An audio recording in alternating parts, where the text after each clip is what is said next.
warahmatullahi wabarakatuh. Anak-anakku sekalian, alhamdulillah pada siang ini kita masih dapat melaksanakan pembelajaran walaupun dengan jarak jauh. Allah masih memberikan kepada kita kesehatan.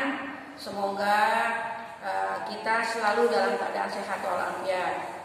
Anak-anakku sekalian, beberapa minggu yang lalu kita mempelajari tentang rukun puasa dan sunnah puasa. Guru akan mengulas sedikit mengenai rukun puasa. Di sini rukun puasa itu ada dua. Yang namanya rukun ini wajib kita laksanakan di saat kita melaksanakan ibadah puasa Ramadan. Rukun puasa itu satu niat. Niat ini dilakukan pada malam hari atau setelah di waktu kita melaksanakan sahur sebelum selesai sahur. Nah, di situ kita niat. Kemudian apabila setelah selesai kita sahur sudah bentuk maghrib, setelah bersubuh kita lupa, berarti puasanya ini kita tidak sah. Kenapa? Karena tidak disertai dengan niat. Oleh karena itu niat dilakukan pada malam hari atau di waktu kamu lagi sahur sebelum datangnya waktu subuh. Itu niat. Kemudian rukun yang kedua itu menahan diri. Menahan diri dari segala yang membatalkan puasa. Dimulai dari kapan? Dimulai dari terbitnya fajar sampai dengan terbenamnya matahari. Jadi setelah waktunya subuh, nah kita ini sudah mulai menahan. Kira-kira yang membatalkan puasa itu apa aja selain dari makan dan minum? Ya, sampai dengan terbenamnya matahari itu harus kita tahan. Ya, supaya puasanya kita ini mendapat pahala dari Allah Subhanahu wa taala. Jadi rukun puasa itu hanya dua, satu niat di malam hari, kedua menahan diri dari yang membatalkan puasa seperti makan, minum dan yang lain-lain. Kemudian ada lagi sunnah puasa. Nah, kalau sunnah puasa ini apabila kita lakukan, kita akan mendapat pahala. Jika sunat ini kita tidak lakukan, tidak kerjakan, ya tidak apa-apa, tapi kita tidak akan mendapat pahala. Nah, di antaranya sunat puasa satu, mengakhiri makan sahur. Nah, jangan kita lihat waktu subuhnya itu jam berapa. Seumpamanya kita subuhnya jam 4:30. Nah, kita akhirkan sahur itu jam 4 lah. Jam 4 kita sudah mulai sahur. Sudah sahur. Jangan subuhnya jam 4:30, kita sahurnya jam 2 atau jam 1:30, itu terlalu malam. Ya, jadi kalau kita ingin mendapat pahala sunnah yang di bulan suci Ramadan yang kita kerjakan, kita akhirkan puasa. Sahurnya kita akhirkan. Dari kalau subuhnya jam 4:30 berarti sahurnya kita kira-kira jam 4 lah. Gitu kan. Kemudian sunnah yang kedua, menyegerakan puasa, berbuka puasa. Maghrib bunyi azan, kita langsung berbuka puasa. Jangan udah berpuasa dari pagi kita nunggu buka puasa. Setelah udah maghrib, kamunya masih nanti dulu lah bukanya, lagi nonton film nih enak-enak gitu. Ya, tapi kamu boleh begitu, tapi kamu tidak akan mendapat puasa sunnahnya, dapat pahala pahala daripada mengerjakan sunnah puasanya. Jadi kalau sudah maghrib kita langsung berbuka puasa. Nah, di waktu lagi buka puasa itu yang ketiganya itu membaca doa. Jadi waktu lagi udah Allahu Akbar kita minum, kita baca doa. Kemarin kamu sudah menghafal doa berbuka puasa, yaitu Allahumma lakasumtu wa bika amantu wa ala rizqika afdaltu bi rahmatika ya arhamar rahimin. Atau juga bisa dilanjutkan dengan zabal sunau wa tariqu wa tabat ajaru insyaallah. Itu kamu kemarin sudah apa? Kemudian syarat sunat yang keempat yang mengawali berbuka dengan kurma atau jika yang manis-manis. Yang disunatkan itu berbuka puasa. Kalau kita nggak punya kurma nih, atau ya boleh teh manis atau dengan minum es. Pokoknya yang manis-manis lah. Itu disunatkannya. Kemudian yang kelima itu memberi makan orang yang berpuasa. Seumpamanya sebelum datang waktunya maghrib, kita ini punya makanan, kita bagi tetangga kita. Nah, dengan makanan itulah dia untuk berbuka puasa. Kita juga akan mendapat pahala di situnya.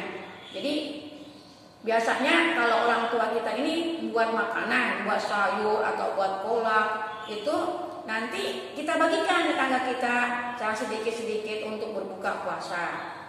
Nah, itu sunnah yang kelima. Lagi memperbanyak sedekah. Di bulan suci Ramadan ini kalau kita berbanyak sedekah itu pahalanya beda di bulan-bulan yang lain. Karena apa? Karena di bulan puasa ini kan bulan yang paling mulia dibandingkan dengan bulan-bulan yang lain. Untuk kita bersedekah akan dilipat gandakan pahalanya oleh Allah. Makanya untuk disunatkan untuk memperbanyak sedekah. Kemudian yang ketujuh, apalagi sunnahnya banyak membaca Al-Quran, ya, banyak membaca Al-Quran. Oleh karena itu saya bilang di bulan puasa ini, dari sekarang ini nanti berapa bulan akan datang nih kita akan melaksanakan ibadah puasa. Oleh karena dari sekarang kita sudah niat, di bulan puasa ini saya harus menghatamkan satu Al-Quran seumpamanya. Nah, dari situ kita niatnya aja sudah mendapat pahala. Nah, oleh karena itu berbanyaklah membaca Al-Quran atau tadarus Al-Quran di bulan suci Ramadan.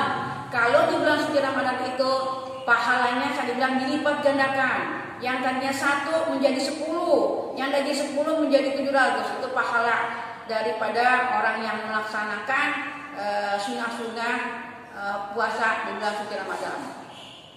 Itu jadi masuk rukun dan sunnah puasa. Nah, pada hari ini kita akan mempelajari mengenai hal-hal yang membatalkan puasa. Di sini ada 5 macam hal-hal yang membatalkan puasa. 1, makan dan minum dengan sengaja. Ini sudah sudah menjadi biasa. Jadi jangan sampai kita ini lupa lagi puasa, pulang sekolah, seumpamanya pulang sekolah nih aus, sampai rumah buka kulkas minum.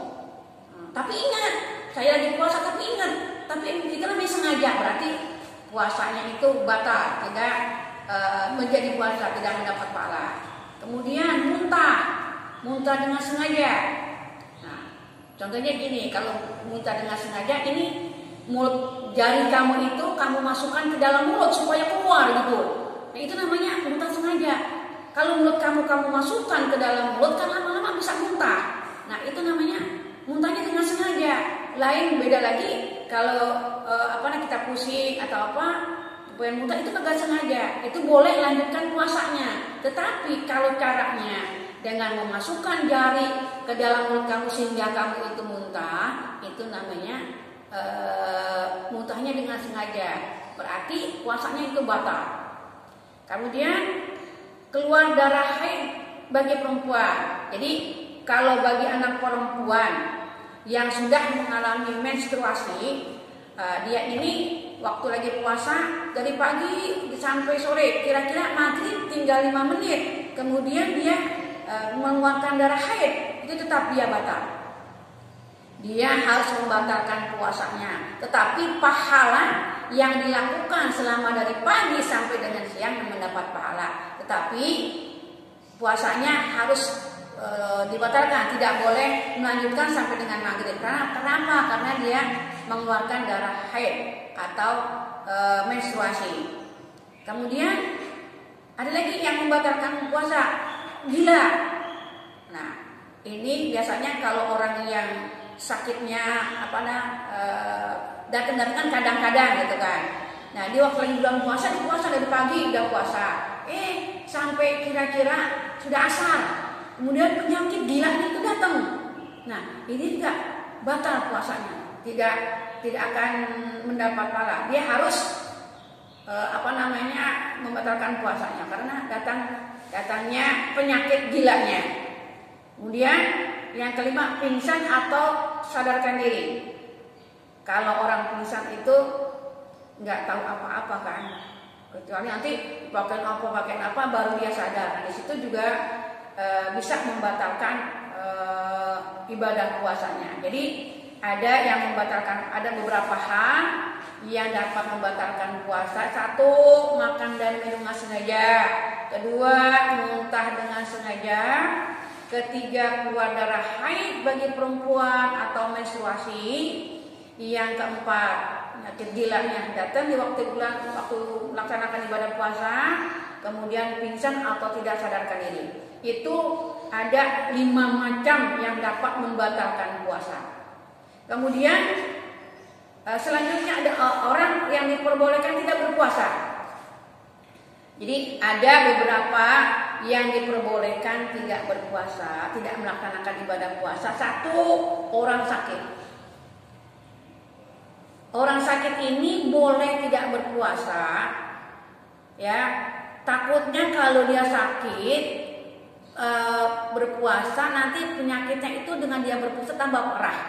Dia boleh tidak berpuasa, tetapi dia harus mengkodoknya di hari-hari lain lagi, di bulan-bulan nanti lagi lainnya, ya. Itu jadi orang sakit boleh tidak berpuasa, tapi penyakitnya bukan hanya pusing, kemudian sakitnya kamu jatuh nih kaki selai, bukan seperti itu. Jadi sakitnya ini sakit yang kalau memang dia berpuasa dengan penyakitnya itu tambah parah gitu. Itu boleh dia tidak melaksanakan ibadah puasa. Kemudian orang yang keduanya, orang yang boleh tidak berpuasa dalam jalan perjalanan atau disebut dengan musafir. Musafir itu orang yang dalam perjalanan. Tetapi jalan perjalanannya itu bukan hanya itu untuk senang-senang, itu bukan. Kalau dia perjalanannya itu untuk berdakwah atau menuntut ilmu atau bersilaturahmi dengan keluarga, ya, itu dia boleh tidak berpuasa. Seumpamanya kita ini punya saudara di Jawa. Nah, seumpamanya nenek kita ada di Jawa, kemudian nenek itu sakit. Kita ini bersilaturahmi menjenguk nenek kita yang sedang sakit. Karena perjalanan ke Jawa itu kan agak jauh, boleh kita berpuasa. Ya, boleh kita berpuasa, tetapi nanti kita harus mengkodoknya, menggantikan puasa selama berapa hari kita tidak melaksanakan puasa. Nah, itu kalau yang boleh puasa orang dalam perjalanan atau musafir. Kemudian yang ketiga itu orang yang sudah tua atau lemah. Kamu punya nenek, orangnya sudah tua, sudah tidak kuat kemana-mana. Cuman kondisi badannya itu sangat lemah. Dia tidak kuat untuk melaksanakan ibadah puasa. Dia juga boleh tidak melakukan puasa. Kalau orang tua yang sudah sesepuh, yang sudah tidak sekiranya untuk melaksanakan ibadah puasa sudah nggak kuat lah, dia itu menggantinya dengan membayar fidyah, membayar beras sekira 3/4 liter, 3/4 enggak 1 liter, ya.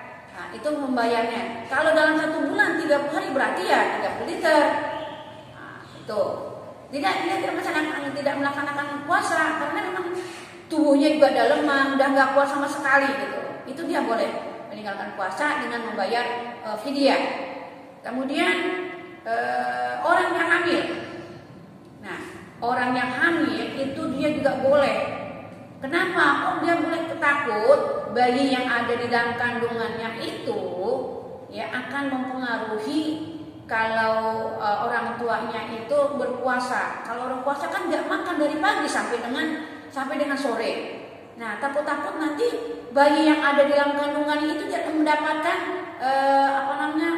makanan-makanan, saripati makanan dari orang tuanya.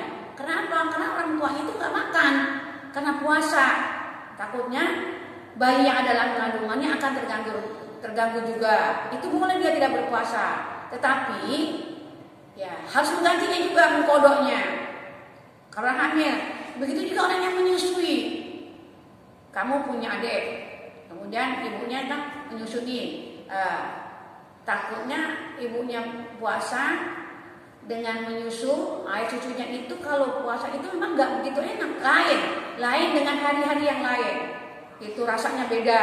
Takutnya dia anak jadi sakit atau jadi apa gitu kan. Itu juga boleh. Dia tidak berpuasa, tetapi dia harus mengkodoknya. Nah, itulah orang-orang yang diperbolehkan tidak berpuasa. Satu, orang sakit.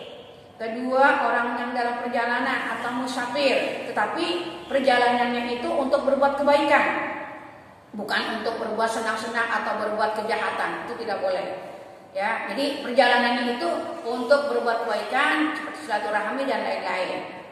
Nah, kemudian yang ketiga, orang yang sudah lemah atau yang sudah tua, yang sekiranya itu memang dia sudah tidak sanggup lagi mengerjakan puasa. Kemudian yang keempat, orang yang hamil atau orang yang menyusui. Nah, itulah beberapa hal yang diperbolehkan tidak berpuasa. Tapi dengan catatan harus mengkodoknya di hari-hari lain. Jangan sudah tidak berpuasa tapi tidak mau mengkodok, itu sama dosa. Ya, itu berdosa. Kenapa? Puasa Ramadan ini hukumnya wajib bagi setiap muslim laki-laki ataupun perempuan. Jadi kalau dia ada 4 hal ini ada pada diri seseorang, nah dia wajib mengkodoknya. Lain dengan orang yang sudah tua atau lemah. Kalau orang yang sudah tua atau lemah itu dia mengkodoknya dengan membayar fidyah, tidak puasa. Dengan membayar fidyah yaitu membayar dengan 1 hari 3/4 liter beras. Itulah materi yang telah kita pelajari pada hari ini. Mudah-mudahan anak-anak dapat memahami materi tersebut, karena beberapa bulan sebentar lagi akan kita melaksanakan ibadah puasa. Kemudian yang terakhir mengenai hikmah daripada puasa.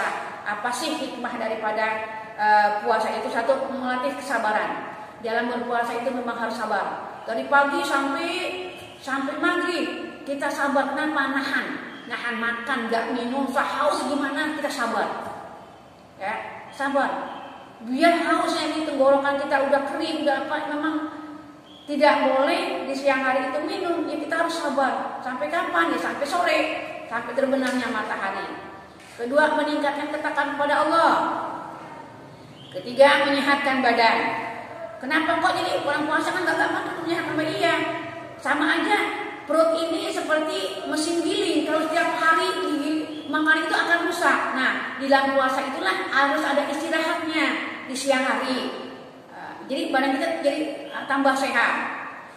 Keempat, menumbuhkan kasih sayang kepada fakir miskin. Jadi kita bisa merasakan bagaimana penderitaan daripada fakir miskin yang setiap harinya itu jarang menemukan makanan gitu. Kita bisa merasakan, oh iya, kalau dari pagi sampai itu ya merasakan kagak makan bagaimana gitu. Sama aja. Jadi kita dapat merasakan kasih sayang kepada fakir miskin.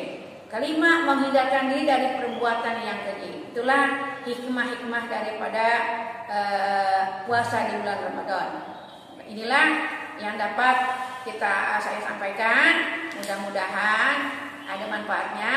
Kemudian nanti tugas anak-anak nanti dilihat buku salamnya pada halaman 96 dengan 97. Kamu kerjakan latihan 1 dengan latihan 2. Itu cukup hanya jawabannya saja. Ya, kalau memang mau di buku tulis ya boleh. Ya, cuman hanya jawabannya saja. Ya, terima kasih. Assalamualaikum warahmatullahi wabarakatuh.